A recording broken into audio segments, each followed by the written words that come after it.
shule ya upili ya utumishi huko Gilgil zinazochunguzwa na polisi na ambazo zimesababisha wanafunzi 8 wa shule hiyo kukamatwa kwa madai ya kuteketeza bweni la shule na kusababisha vifo vya wanafunzi wenzao 16. Picha hizo zinaonyesha wanafunzi 5 wakitembea kwenye bweni hilo la Merlin Waithera mwendo wa saa 6:10 usiku.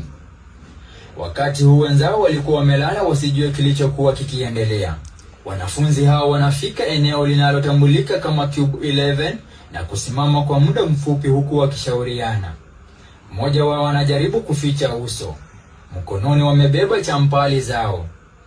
Dakika moja baadaye wanafunzi hao wananaswa kwenye video wakikimbia kuelekea upande wa kutoka nje ya bweni hilo, lakini kuna wanafunzi 2 ambao wanasalia nyuma wakiwa wamebeba kiberiti na mkoba mkononi.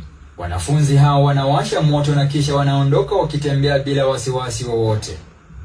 Hatua chache kutoka hapo wanafika eneo lingine kwenye bweni hilo ambalo kulikuwa na matandiko na kuwasha moto tena.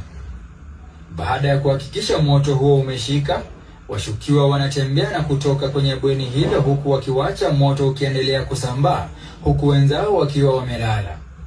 Mwendo wa saa 6:13 moto ulionekana kuendelea kusambaa kwa kasi.